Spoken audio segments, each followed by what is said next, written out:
अच्छा चलें anti anti फ़साद से बात करते हैं, फिर अगले इश्यू के ऊपर बात करेंगे। एंटी फ़साद। अस्सलामुअलैकुम।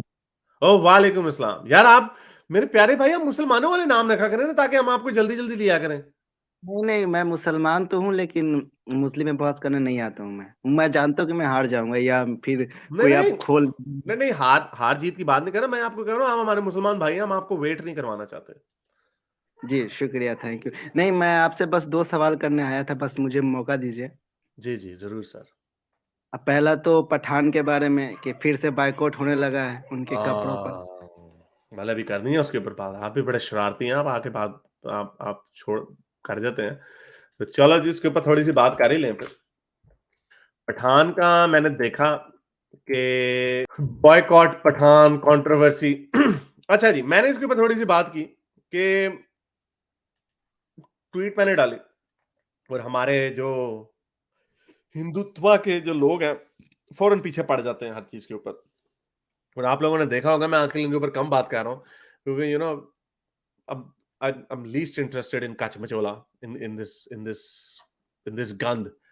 लेकिन अब कुछ वाकयात ऐसे होते हैं उनके ऊपर बात करना ज़रूरी होता है। पहले मैंने कहा कि जी बॉयकॉट और ये मैंने बात की थी हमने जो जॉयलैंड अभी मूवी आई थी पाकिस्तान में, जो डिमांड होती है वो बॉयकॉट से ही शुरू होती है। और फिर अच्छा, पहले उसमें क्या था प्रोग्राम में? अभी लोगों को समझा लेने दें मैं पूरा पॉइंट बॉयकॉट की डिमांड होती है फिर इवेंचुअली या तो सेंसर बोर्ड के ऊपर प्रेशर डाल के उसको बैन कर दिया जाता है। अभी मैं देख रहा था अभी एक स्टेट ने कह दिया है कि हमने इसको बैन कर देना है। एक स्टेट ने कहा। अब उसकी वजह मैं आप लोगों को बता देता हूँ क्या है। वजूहात वही है जो हमेशा से लोग ये चीजें हम पाकिस्तान में देखते थे। मैं पिछले 5 सालों से कह रहा हूँ कि ये चीजें आपकी बढ़ती जा रही हैं लेकिन लोग फिर भी इस चीज को एक्नॉलेज नहीं करते। और पता नहीं क्यों एक्नॉलेज नहीं करते और ये कब तक ये चीज बढ़ती जाएगी। तो ठीक है इस आग में सब जलेंगे, मैं बड़े अरसे से ये बात कर रहा हूँ। ये असल में पूरा मुद्दा ये है, अगर ये बंदा अजय देवगन होता तो शायद इनको इससे इतनी प्रॉब्लम ना होती। इन्होंने क्या प्रॉब्लम रखी है जी कि ये पठान ऑब्वियसली एक मुसलमान है, लड़की दीपिका है जो हिंदू है और उसने सैफ्रॉन कलर पहना हुआ है। बीजेपी गवर्नमेंट इन एमपी हाँ ये may ban SRK Deepika movie Pathaan after latest song showed Muslim man groping woman in saffron. ये ग्रोपिंग वुमन अब ये वोक बन गए हैं। क्या इस तरह के प्यार मोहब्बत के गाने पहले नहीं होते थे? वो कौन सी मूवी थी बड़ी अच्छी वो कौन कौन सी मूवी थी बड़ी अच्छी ऋतिक रोशन की यार। पार्ट 2 भी था, पार्ट 1 भी था, जिसमें लूटते हैं। यार आपको भी एंटी फसाद आपको भी नहीं पता। यार वो कौन सी मूवी थी? धूम, यस। धूम मेरी बड़ी फेवरेट मूवी है। मुझे वो गाना बड़ा अच्छा लगता है। मुझे ऋतिक रोशन का वो डांस वो हर बॉडी का पार्ट जो है ना उसका मुझे लगता है उस बंदे ने ना कोई अंदर कोई अपने कोई नीचे एक्स्ट्रा जॉइंट्स उसे फिट कराए हुए हैं। वैसे वो जैकी श्रॉफ का बेटा भी है, वो भी बड़ा उसी तरह का डांस करता है। एनीवे अब ये जो काम है आज रपट जाए तो हमें उसमें नहीं वो स्मिता पटेल और अमिताभ बच्चन 80s में जफियां पपियां डाल रहे हैं। वो गाना नहीं है पपियां जपियां पाले हम। तो ये जो ग्रोपिंग है ये जो वोक बन गए हैं अब इनको नजर आ रही है ये वाली बातें। तो सिर्फ इस वजह से कि शाहरुख खान का नाम अभी बल्कि मेरी सजेशन में आया था शाहरुख खान ने कहा कि अगर मेरा नाम श्री नहीं यार क्या नाम है यार आपके भगवान एक राधे कृष्णा पहला नाम एस से पता नहीं उन्होंने क्या बताया तो उन्होंने कहा मेरा नाम वो भी हो सकता था। आई मीन इतना सेकुलर आदमी आपको नहीं मिलेगा। आमिर खान की भी वो फोटो भेजो यार वो टीनू मैंने पहले भी बताया वो जिसमें वो पूजा पाठ कर रहा है और उसके ऊपर सारे मोमिन भी उसको अब मोमिन भी पे ले रहे हैं और हिंदू भी पे ले रहे हैं बेचारे को। यार ये जेस्चर्स होते हैं लोगों को करीब लाने के लिए। और दूसरा आर्गुमेंट इन्होंने एक तो आर्गुमेंट इन्होंने ये रखा कि सैफरॉन कलर है उस लड़की का। हालांकि मैंने पूरा गाना देखा उसके अंदर मल्टीपल है कपड़े और ये तो ऑरेंज है ओके अब इसको सैफरॉन कह देना यानी वो। और शाहरुख की शर्ट जो है वो ग्रीन है अपेरेंटली। अब ये पता नहीं कौन सा शेड ऑफ ग्रीन है लेकिन ये इस्लामिक शेड ऑफ ग्रीन नहीं है कम से कम।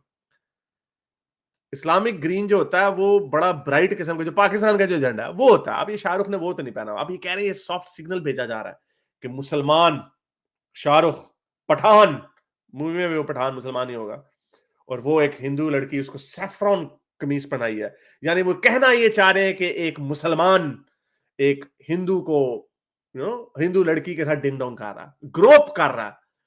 अब ये आई डोंट नो ये बात इन्होंने यहाँ पे कहाँ पे इस तरह घुसानी है। और इससे मिसोजिनी ये पता चलती है, और ये आर्मी नवाबी का आर्गुमेंट है कि ये इनकी अंदर की मिसोजिनी है, क्योंकि अगर ये रोल्स रिवर्स हो जाते हैं, सैफरॉन लड़के ने पहनी होती और लड़की कोई ने ग्रीन पहना होता, तो मुसलमानों ने छलांगे हो सकता है मार दी थी, because Muslims are also very backward, but Hindus were not this backward. तो इसका तब इन्होंने तालियां मार दी थी। तो इसका मतलब ये है कि जो करता है, यानी जो मेल होता है, वो यानी वो वाला चक्कर है कि साडा बाबा उत्ते होना चाहिए। मैं बड़ी ढके छुपे अल्फाज में बात कर रहा हूं। तो ये मिसोजिनी है कि जो यानी अगर जिसके साथ होता है वो एम्बैरेसिंग चीज है, यानी औरत होना एक एम्बैरेसिंग चीज है। आई डोंट अंडरस्टैंड कि और अब इसी तरह उसने बेचारे ने शाहरुख ने, सॉरी, आमिर खान की फोटो आई है, पता नहीं किसी मूवी की स्टिल है यार, कोई बताए है कि वो पूजा पाठ कर रहे हैं, ये उनकी वाइफ है टीनू, तो ये वो पूजा पाठ कर रही है, जेस्चर है। और इस पे भी उसको जो बेचारे को बुरा भला और गाली हिंदू कह रहे, वही बात पकड़ के बैठे हुए कि इसने ये कह दिया कि हम जी वो नहीं करते थे, ये इंडिया मेरे लिए सेफ नहीं है। यहाँ पे ऑस्ट्रेलिया में आपको याद होगा, आज से कोई 7-8 साल पहले इंडियन स्टूडेंट्स के ऊपर रेसिस्ट अटैक्स हुए थे, रेसिस्ट थे वो अटैक्स इंडियन स्टूडेंट्स के ऊपर, और वो बड़ा लेवल, हाई लेवल पे बात गई थी। I think it's pre BJP time. उसमें कुछ गोरों ने कुछ इंडियन स्टूडेंट्स को मारना शुरू कर दिया था, यानी यहाँ से ट्रेन में मारना शुरू कर दिया। तो उन्होंने जेन्युइनली ये कहा, इंडिया के हाई कमीशन से रिपोर्ट आई और स्टेटमेंट्स आई कि हमारे बच्चे ऑस्ट्रेलिया में अब सेफ नहीं अपने आप को फील कर रहे। यहाँ पे जो स्वाय गंदे गोरों के, जो गंदे रेसिस्ट गोरे होते हैं, उनके अलावा सारों ने उसको कंडेम किया। इधर का उसको मेरा ख्याल जूलिया गिलार्ड प्राइम मिनिस्टर थी, उसने कहा कि हम इस तरह का नेशन नहीं है, ये हमारे कुछ बैड एग्स हैं जिन्होंने इस तरह किया। उन्होंने तो नहीं कहा, अगर if you don't like our country, you don't feel safe, go get the F out of here. उन्होंने तो नहीं कहा, क्योंकि ये महजब मुआशरे ऐसे नहीं होते। महजब मुआशरा वही होता है जो लोगों की कंप्लेंट्स को सुनता है। मुसलमानों को हम क्यों पेलते हैं, हमारी गर्दनें उतारते हैं वो लोग, हमारे जैसे लोगों की, तो इस वजह से हम पेलते हैं। तो अब ये बेचारा गुडविल जेस्चर दिखा रहा है और आप लोग इसको पेली जा रहे हैं। वो शाहरुख के वहमो गुमान में भी नहीं होगा, उसने जो शेड ऑफ ग्रीन उसने पहना हुआ है, उसको इन्होंने बना दिया कि ये जी, अब ये शेड ऑफ ग्रीन जो है, अब ये इस मुसलमानों का कलर कब से हो गया। अब आपने अब सैफरॉन, यानी अब लड़की, कोई भी लड़की सैफरॉन कलर नहीं पहन सकती अगर तो वो अगर वो किसी मुसलमान के साथ है, लेट्स जस्ट से। अब इमेजिन करें किस तरह की वर्ल्ड आप क्रिएट कर रहे हैं। अगर कोई लड़की सैफरॉन में जा रही है, हमने इस तरह की वीडियोस देखी हैं कि लोगों को पीटा गया है कि ओए तू मुसलमान है, हिंदू लड़की के साथ क्या कर रहा है। वो उसने, लड़की ने कहा, हिंदू लड़की ने, ये मेरा मेरा पति है, ये उसको ट्रेन से निकाल के मारा उन्होंने। और वो लव जिहाद का लॉ जो आप लोगों ने बना लिया हुआ, इमेजिन करें। मुझे लोग ताना मारते हैं, अब मैं तो एथियस्ट हूं इतनी दफा, और क्या करूं। अगर फर्ज करें मेरी किसी इंडियन लड़की, वो एक झारखंड नहीं, उत्तराखंड से वो एक आई थी, उन्होंने थोड़ा सा मेरे से ऑनलाइन फ्लर्ट किया था, मुझे मेरा भी दिल कर रहा था फ्लर्ट करने को। तो अब आप लोग, अब यानी आप लोगों के हत्थे में चढ़ जाऊं, आप मुझे इस बात पर मारेंगे कि यार ये मुसलमान है, मेरा नाम मुसलमान वाला, हालांकि मैं मुसलमान हूं नहीं। आप लोग इस बात पे मारेंगे क्या ये मुआशरा। क्या आपने गोरों में ये सुना कि कोई ऑस्ट्रेलियन हो किसी अमरीकी को मार रहा हो, कहे हैं तूने हमारी ऑस्ट्रेलियन लड़की के साथ डिंग डोंग कर दिया। यार ये क्या लोग हो यार आप लोग, ये क्या मुआशरा है। फिर आप लोग कहते हो कि हम जी बड़ी जबरदस्त सिविलाइजेशन है तो हम बड़े जबरदस्त लोग हैं। यार लोगों को करीब लाओ, ये इन चक्करों में मत पड़ो। ये अब इससे डरेंगे लोग, और आपने जो खौफ बिठाना था वो आपने उन लोगों को बिठा दिया। आपने शाहरुख खान जैसे, जो आपकी आंखों, जो आइकॉन्स हैं, पूरी दुनिया में लोग शाहरुख खान को जानते हैं। अब शाहरुख भी डरता होगा बेचारा, और डरेगा अगली दफा, यार थोड़ा सा देख के यार ये काम नहीं करना चाहिए। मेरे तो जहन में भी ये आइडिया नहीं है कि ये सैफरॉन है तो मैं हिंदू लड़की को एज अ मुसलमान ग्रुप कर रहा हूं। लेकिन अब हमने सोच के कर, क्या ये आर्ट की का काम कि आप आर्ट को इतना डरा धमका के लोगों को डरा के आप काम करेंगे। तो ये I don't know, this is very disturbing. और मैं तो बड़े अरसे से कह रहा हूँ ये इस आग में सब जलेंगे। और ये जो कट्टरता आ रही है, ये जवाब काफी नहीं है आप लोगों का कि आप कहते हैं मुसलमान कट्टर है तो हम कट्टर हैं। ये वही बात है कि उसका मुंह लगा तो मैंने अपने मुंह पे चपेड़े मार दी शुरू कर देनी है। वो कोई पागल साई आदमी नंगा फिर रहा तो चलो जी मैं भी अपनी तलवार निकाल के ठन ठन ठन ठन करने लग जाऊं। ये क्या लॉजिक हुई यार। आपने लोगों को बदलना होता है अपने आला कैरेक्टर से। आपने दिखाना होता है लोगों को कि हम तुमसे बेहतर है, हमारे अंदर ये चीजें नहीं है। मुसलमान अगर किसी का सर तन से जुदा कर देते हैं तो हम वैसे नहीं है। लेकिन आपके कहते हैं हम भी वैसे ही हैं, तो फिर छोड़ो भाई। अच्छा, अच्छा, आपने अभी तक नहीं बताया कि जॉयलैंड में कैसा क्या सीन है जिसकी वजह से मुझे किसी ने मैंने कहा था वो मूवी देखने को, मैंने देखी नहीं, मुझे लगता है बड़ी स्लो किस्म की स्टोरी है, मैंने वो देखी नहीं है। आपने बताया था उसकी कहानी? नहीं, मैं नहीं जानता। उसमें कोई बड़ी कंट्रोवर्शियल किस्म की स्टोरी है। उसमें पता नहीं कोई आई डोंट नो, मुझे किसी ने वर्बली यहीं पे शायद कहानी बताई थी कि एक इंटरसेक्स खातून होती है, और वो किसी घर में अडॉप्टेड होती हैं, तो उनका जो अडॉप्टेड फादर होता है वो उनके साथ जिनसी ज्यादती करता है, तो I don't know something like that. वो बड़ी अजीब सी कहानी। तो उस पे लोगों को अनकंफर्टेबल फील होता है। ये वो कौम है जिनको अनकंफर्टेबल फील होता है जिस मुल्क में ये होता है, पाकिस्तान में। और ये सबसे बदशक्ल बात है, ग्रुप है हमारा, एनजीओ होता था वॉर अगेंस्ट रेप, WAR, उन्होंने बताई स्टेटिस्टिक्स। और ये इशू जब टैकल करेंगे पाकिस्तान में, इससे आपकी एक रेवोल्यूशन भी आएगी, एवोल्यूशन भी आएगी, रेजिस्टेंस भी आएगी।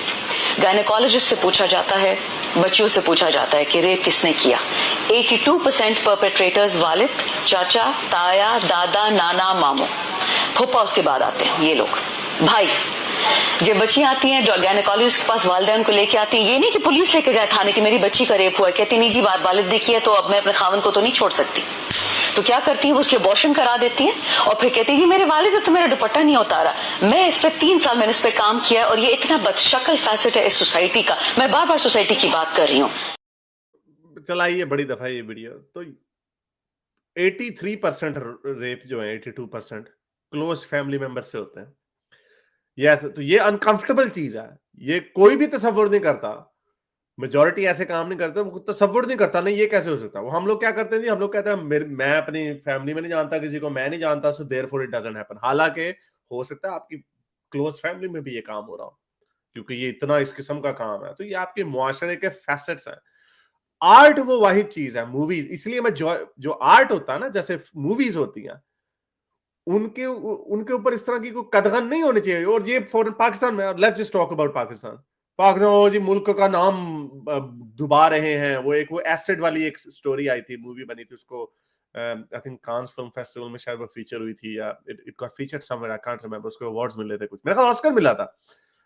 अगर स्टोरी को होता शायद उनको याद होता, उनको ऑस्कर मिला था। सारे पाकिस्तानियों ने उस औरत का आना बैन कर दिया पाकिस्तान में। ओ जी इसने पाकिस्तान का नाम कटा दिया। और वो एसिड के, मेरा ख्याल अफगानिस्तान के बाद सबसे ज्यादा एसिड थ्रोइंग के अटैक जो पाकिस्तान में होते हैं। तो अब आर्ट की नजर में हम आपके सामने बात नहीं करेंगे तो किस तरह करेंगे? हमारी जैसी बातों को हम, वो मलाला आई है अभी पाकिस्तान, उसको गंदी गंदी गालियां सोशल मीडिया पे, जिसने मुंह पे गोली खा ली, आधा मुंह पे उसके फालिज उतरा हुआ। I mean people basically are so fucking stupid. चाहे आम लोग जो होते हैं ना, they are absolutely fucking stupid, because and I think there is a reason for that. क्योंकि पहले जमाने में ये कहा जाता था कि जो थिंकिंग का जो काम है ना, थिंकिंग इंटेलेक्ट का जो काम है, ये इसको आर्म चेयर फिलोसफी कहा जाता था, कि ये अमीर लोगों का, लग्जूरियस लोगों का काम है, जिनके पास दिन में 10-10 घंटे सोचने के होते हैं। आई यूज्ड टू थिंक कि ये कंडरस्टैंडिंग है, क्योंकि in other way you are saying कि जो मजदूरी करता है 12 घंटे 14 घंटे, वो जाहिल है। But may be there is some truth in that. He is जाहिल फॉर अ रीजन, कि वो बेचारा काम करता है, मजदूरी ठीक करता है, है, ठीक उसके पास वो है, बहुत टाइम, अच्छा लग्जरी नहीं है। है। एक सेकंड, उसके पास वो हाँ। लग्जरी नहीं है कि वो इमानुएल कांट को पढ़ ले जाके, या वो अरस्तू की पुरानी विजडम की बातें पढ़ना शुरू कर दे। अपने तौर पे उसके जहन में कोई विजडम आ जाए तो आ जाए, लेकिन उसके पास वो सहूलत नहीं है। So I think this is the majority of people, वो काम करते हैं दिनों में, उनके पास सोचने का इतना टाइम नहीं होता। मैंने अभी पिछले संडे मेरी आर्मी नवाबी से एक बात हो रही थी, उससे पिछले संडे मैंने एक वीडियो बनाई थी, तो वो उस मेरे मुंह से एक नजरिया निकल गया था, उसके ऊपर डिटेल से बाद में करूंगा। तो वो कहने के बाद मैं तकरीबन 2 दिन उसको सोचता रहा, 2 दिन। और फिर मैं कहा okay, I think about it again tomorrow. और फिर मैं उसके बाद दोबारा सोचा और मैंने अपनी पोजीशन रिवाइज कर ली। सो अगेन मैं फिर ये बाद में, अब ये मैं सोच रहा हूँ कि कितने लोगों के पास इतना टाइम होगा। मोस्टली लोगों के पास टाइम नहीं होगा, वो बेचारे सोच रहे होंगे हाँ जी हमने बच्चे की फीस जमा करानी है, सुबह उठना है 9 बजे, 7 बजे घर से निकल जाना है, शाम को 7 बजे घर आना है, 2 घंटे टीवी देखना, न्यूज स्टोरी देखनी है। हमने थिंकिंग जो है, थिंकिंग हमने आउटसोर्स की हुई है किन लोगों को? दूसरे लोगों को। अभी आप उसको उसको खोल के सुन ले, वो क्या है वो जो यार वो संजय दीक्षित को सुनने बैठ गए। वो दीक्षित आपको जहन में ऐसी बातें कर रहा होगा, लोग उसको सुन रहे होंगे, तालियां मार रहे होंगे। They have outsource that thinking और वो उसी को देख रहे होंगे। तो ये लोग आई गेट दैट नाउ कि लोग ये जो इवन जो थिंकिंग का भी जो काम है ना, आई think this sounds very wrong. ये लगता है ऐसे जैसे मैं कोई गंदी बात कर रहा हूँ, but if you think about it calmly, अगर आपके पास सोचने का टाइम हो तो आपको इस चीज का एहसास होगा कि लोगों ने थिंकिंग भी आउटसोर्स की हुई है। This is the reason why लोगों के एको चेंबर्स हैं। कोई एंड्रू टेट को सुन रहा है तो सारे उसी को अब्बू बना के बैठे हुए हैं। कोई संजय दीक्षित को सुन रहे हैं, सारे उसी को बना के बैठे हुए हैं। मेरे इस नेक काम को जारी रखने के लिए मुझे पेपैल या पेट्रियन पे जरूर सपोर्ट कीजिए ताकि मैं अपना पैगाम ज्यादा से ज्यादा लोगों तक पहुंचा सकूं।